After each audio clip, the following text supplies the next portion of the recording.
Hello and welcome to my first podcast. I'm your host, Max Röck, and today you're listening to Fear is Not Real. Yes, you heard me right. I'm telling you, fear is not real. And I mean, it's not real in the extent you make it out to be. If you have listened to last week's episode, you know what I'm talking about, and what I mean. And yesterday, I've overcome fear. I have overcome fear, which in the last few weeks peaked at certain times. It got higher and higher, especially in the beginning of this week. I sat with a colleague at lunch, and I was telling her what I was about to do on exactly this Saturday, so yesterday, or a week ago if you're listening on the day when this episode will come out. And the entire week, when I thought about it, my fear went up and up and up, and sometimes it's just stagnated. It was at the same level, but I always had in my mind that I'm gonna do it because I set my mind to get it done. And I still had all that fear and all those thoughts, what could happen and what possibly could happen. And if you listen to last week's episode, you know I'm talking about going skydiving. So jumping out of a plane and at a certain point opening a parachute to get back safely to land. And because in Germany you need a license, everything, and I think in any other country you're also not allowed to do that by yourself for the first time. So I was only the passenger on that parachute. I have a pilot I'm strapped onto. And we went there. There was a lot of stuff going on in my mind, but we got there, we checked in, we got there, all the paperwork done and everything, and then we were waiting for like a third passenger who also jumped that day, and told us there will be like 8 or 9 people on the plane. And then when we started to get ready, so we were in like a small area. The 3 people who actually done the skydive as passengers were standing there, and they just told us a few instructions that when we actually jump out of the plane, which is kind of weird, they told us we kind of have to have our head to the right and kind of pull out our hips and pull our feet back to kind of be like in a shape of a banana.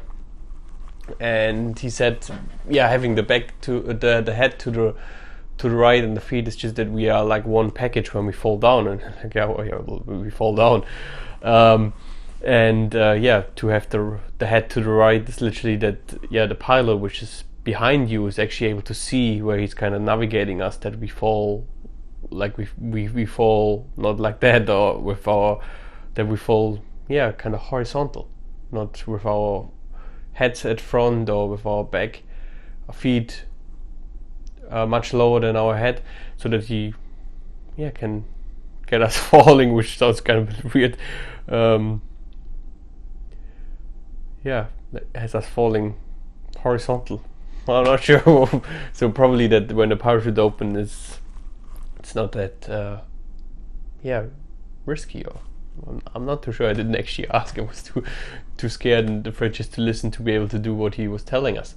And then we kind of get that overall on. Maybe if you follow me on Instagram or so, the links to that is in that show notes. You might have seen a picture yesterday with when I kind of tie back my shoes when I have put on the jumping suit, and after that we get kind of some gear where we kind of stand in, which is kind of bands around your upper legs, and then it goes behind your back, and then it's kind of backpack you kind of sleeve into, and they tie it up in front of you. And I think he said he has to put it tight enough or loose enough for the height of the pilot or something like that, and they make sure that everything is kind of loosened enough, but also not in that way that it could damage anything, because they tell you, or they told us that we kind of free fall with like 200 kilometers per hour, and when he opens the parachute, we're gonna be slowed down from 200 to approximately 10 kilometers per hour. So there will be some forces on my legs then that time. So then we got it all suited up. They introduced the pilots to us. My pilot was actually called Shorty, and I'm pretty sure that's not a short guy, so he was probably maybe half a head higher than me and bigger than me. And yeah, we had a few jokes on the way to the plane. I seen his backpack, which was his parachute, but it kind of looks like a backpack. And at that moment, it kind of was more excited about doing it. There was less fear than there was the weeks before, even the days before. And I was geared up. I know there was no way around it. And we walked over, and there were 3 other guys. They actually jumped on their own, so they must have a license. And there were 3 passenger jumps and 3 normal jumps on that plane. So we got in. There must be 9 people on that plane. It was really small plane, and we were packed in it. So we got in, and I was sitting there on kind of a small bench, and because Shorty is really big behind me, I didn't really have much space, so I was kind of lying like that. So with the airplane wall here on my right, really tight, and so I was sitting with like half of my ass on the bench, and on the right side was the windows of the airplane, and the open door was on the left to me. I was sitting reversed, so when we were actually flying, I was sitting reversed. So the front of the plane was in my back, and then we started to drive through the starting spot or whatever, to starting lane, and the door was still open, and I'm like, shit, how can I hold myself when I kind of panicked a little bit. It was really scary at the moment, like, where the fuck do I hold myself, because the freaking door is open. So when we go up there and the door is open all the time, we go up to like 4,000 meters, and I'm like, oh, fuck, 4,000 meters. And he kind of you have like hooks on your on my shoulders, kind of. There's like hooks on the gear we got put on the top, and there's another 2 on the bottom, and he put the ones on the bottom on. So I'm kind of like, well, if we kind of fall off because the door's open, I'm kind of stuck to him anyway, so I'm gonna be safe. That's what I tried to tell myself, but I was still scared shitless because the freaking door was open and we're gonna go up to 4,000 meters. Then we were standing there and nothing happened, and I'm like, I think one of the guys, or Shorty, I can't remember exactly, told another guys, did you forget something, or what do you think? So he was kind of working on the door, and he's like, no, it's all fine. And then there was a plane coming down, and I'm like, oh yeah, sure, we were waiting. So he actually then closed the door, and I'm like, oh fuck, the worst is over, totally fine. And then we went up there. There were some turbulences there as well, and we got up. I looked out the window, was pretty damn high. And then one of the guys says, "Yeah, well, we at 800 meters now." I was like, "Fuck, that's damn high," and we're at 800 meters. And then what I saw, one of the guy who was left on the bottom to me, he was jumping on his own, but he had that huge goggle on his hand, which was actually showing him the altitude. And I could see, well, we just set it at 800, so we had 1,000. And I'm like, oh yeah, cool, I'm gonna check there. Looked down a little bit and was waiting. We were like 2,000 or something like that. And then at 3,500, something like that, then Shorty tells me, they put it in front of me, my kind of like head, and you get goggles on, because they kind of tell you, which they are pretty much right, they tell you to breathe through your nose, which, well, I did hear, but I didn't, kind of. But I put the goggles on, and the hat, then the goggles, and Shorty was keep blowing air into my goggles before the door opened, because yeah, we still had to wait. It was really, really warm in the plane, which then also made a lot of sense to me that that they kept the door open that long, because it gets really, really warm in there. And Shorty, even at, I think like at 2,000 meters, he opened the door maybe like 10 inches or maybe 25 centimeters, something like that, just to get a bit fresh air. And because it was crazy, the guys who were jumping on their own, they had all helmets, and they put them off as well because it was so hot in there. And yeah, then I'm gonna sit up to Shorty. He put the hooks in onto my back on the top, and he kind of yeah, the hooks on kind of my lower back, they were loose, so he tightened them up that I'm really close to him, so we are kind of one package. And then yeah, kind of the door opened, and then the 3 guys jumped out. I couldn't actually look that fast. Door opened, guys were out, and I'm like, oh yeah, I'm next, by the way. So I walked, or kind of I'm strapped to my pilot, to Shorty, and then I kind of went to the left, and he was sitting onto kind of the door, but I was already outside. So he's sitting on the door and I'm kind of like outside, and I put my neck back, and I'm kind of like, oh fuck, I think it's gonna happen now. So I put my head back, how they told us, to the right, and kind of put my feet down. They have that banana shape or whatever they called it. And then I can see how he grabs his hand. There was like a rail on top of the door. He grabs his hand and he pulls us out. And then, and then I can feel how we, free fall.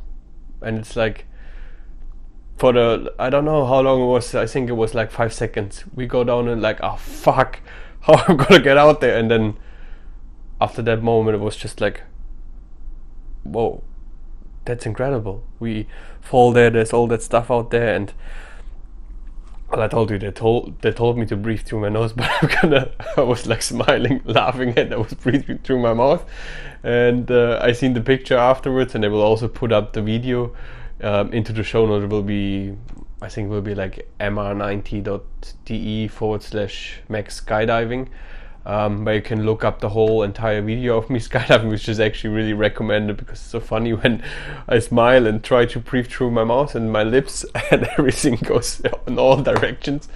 And so then I realized that there's nothing actually happening to me. The first 5 seconds where we kind of speeded up, I was kind of like, oh fuck, it's happening, and it was really scary, and I could feel the terror, the peak of my fear.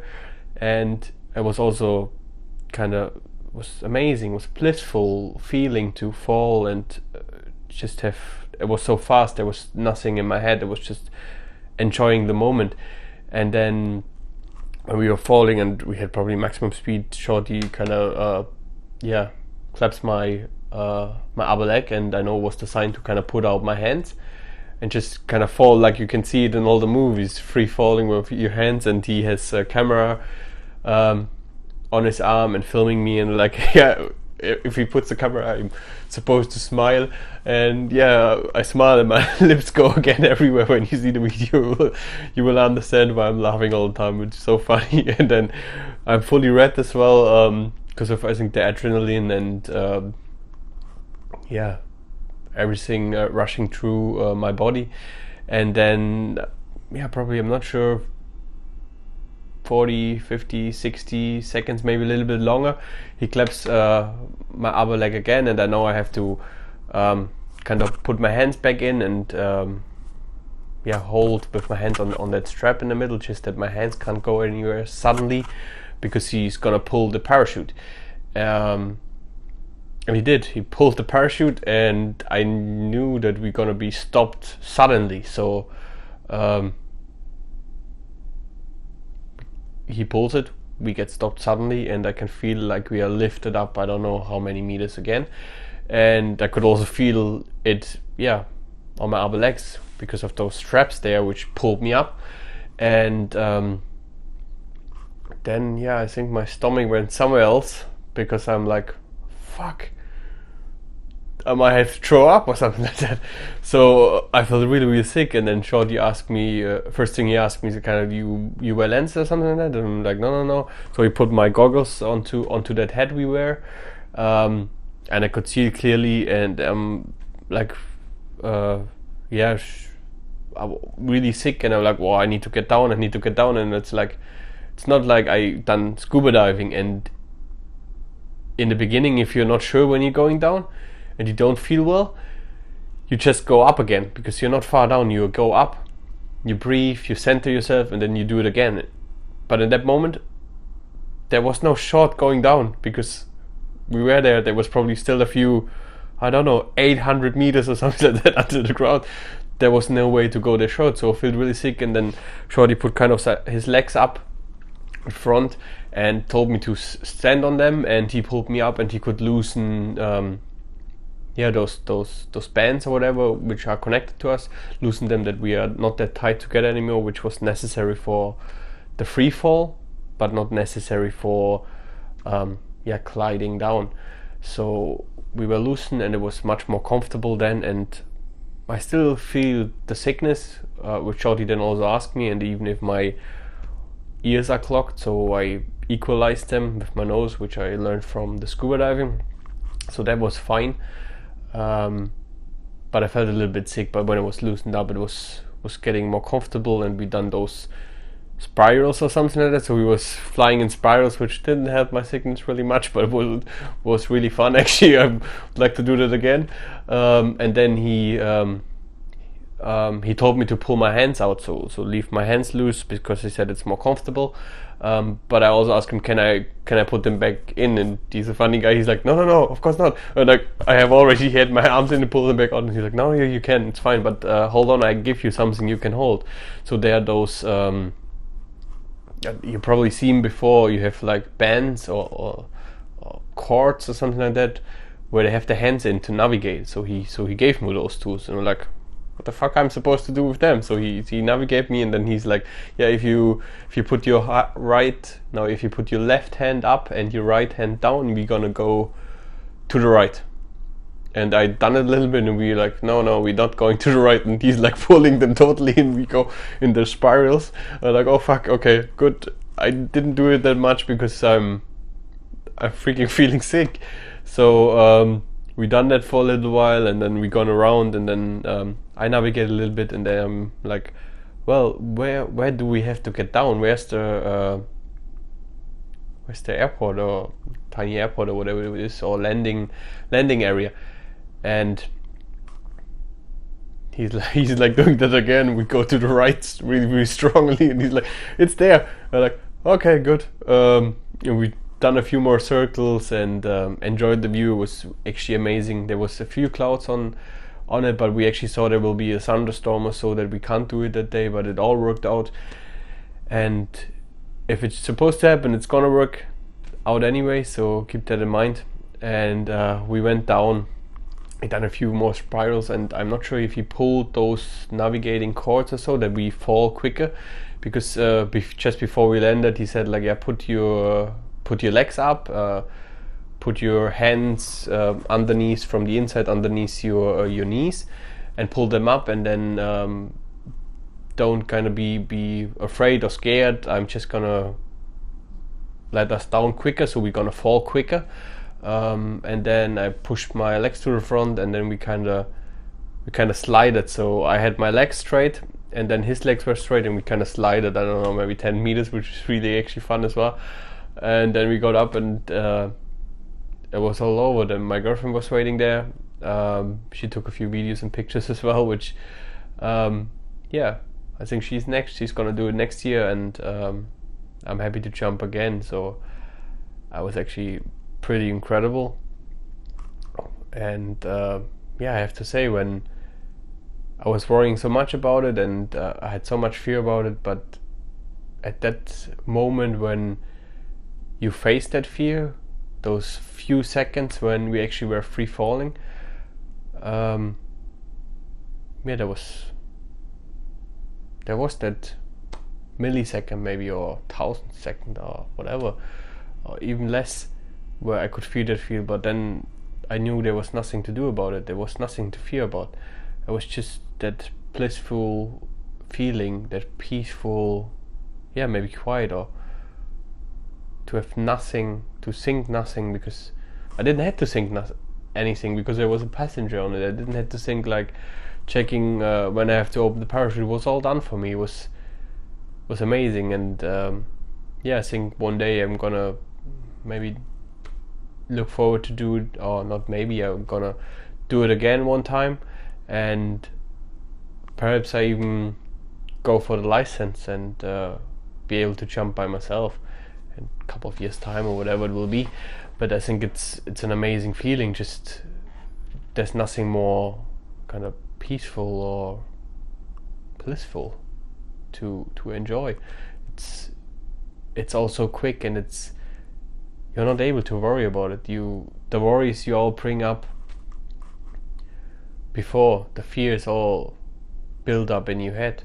That much as you think about it. I talked to a friend who was also doing the jump weeks before, and he told me, what are you doing with the fear of jumping out of a plane? I'm like, well, I'm fucking afraid, especially when we said we're gonna jump in that date. I was like terrified. I'm like, well, fuck, I wanted to do that for like probably 12 years now, even more. And then that moment when we just set the date, the fear peaked. It was like, I have no idea how I'm gonna do that.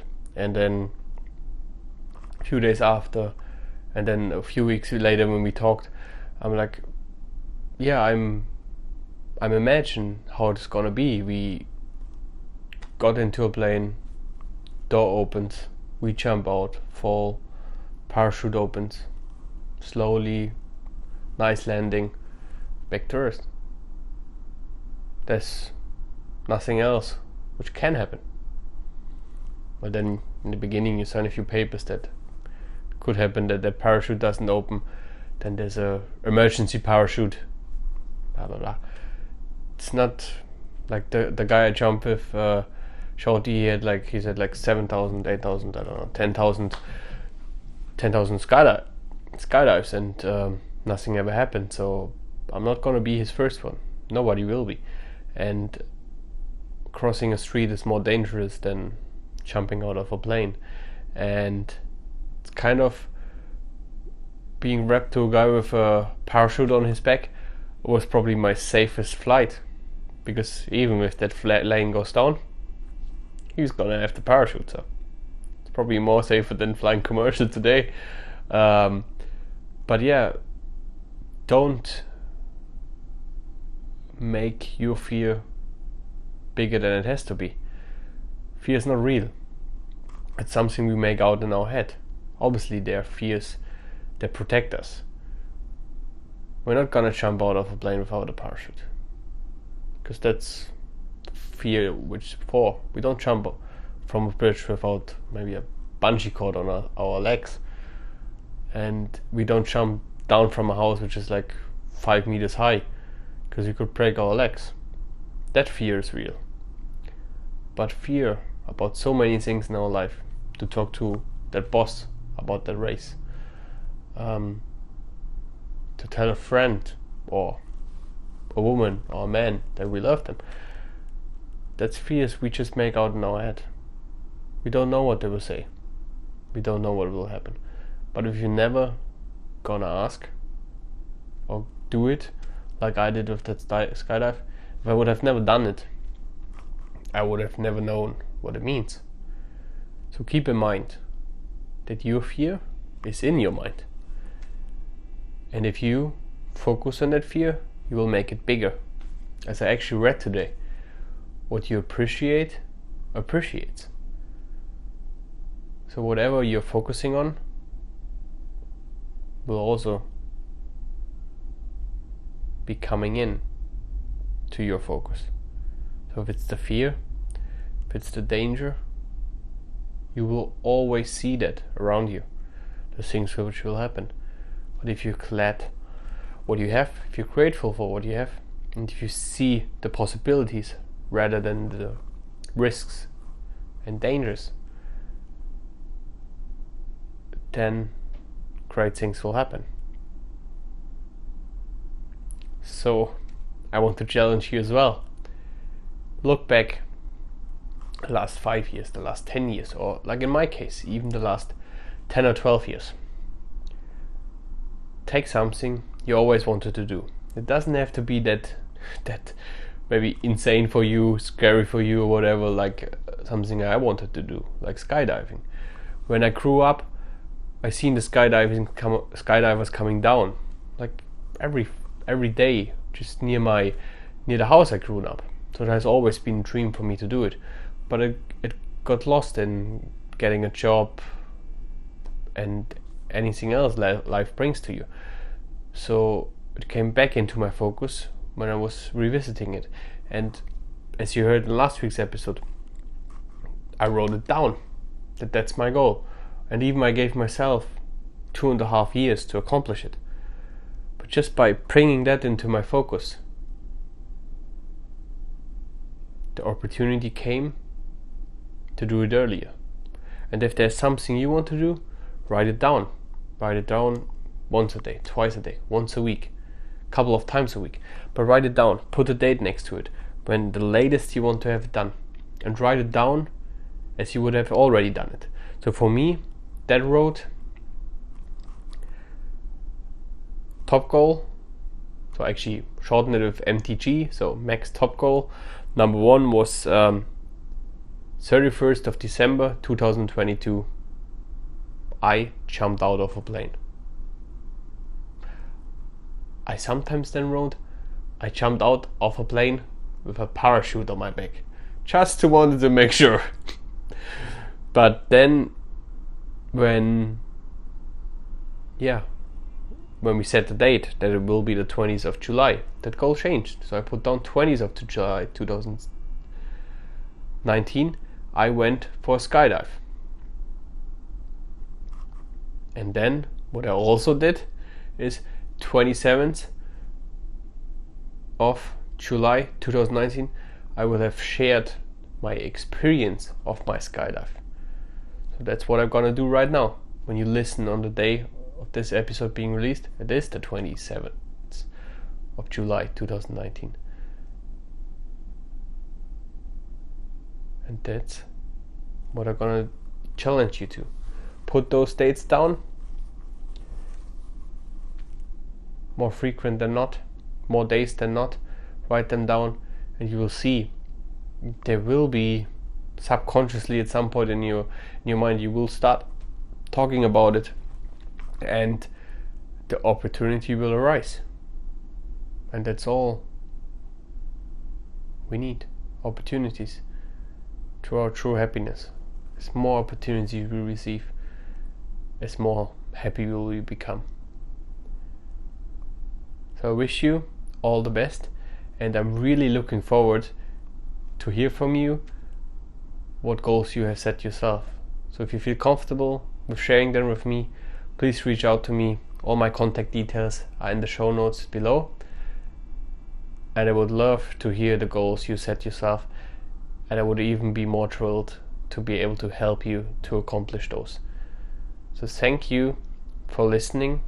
I'm your host, Max Röck, and until next time.